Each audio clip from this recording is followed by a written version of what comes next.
What does it mean to take a leap? To live without pain, to move with confidence, to trust your body and your dreams again. Most recover to survive, she recovered to fly.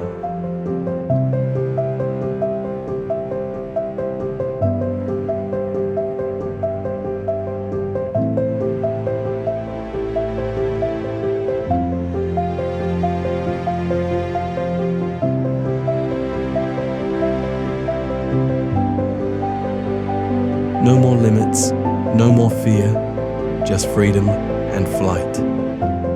It's faith, in strength you didn't know you had, in wings you haven't used yet. This is more than healing, it's transformation.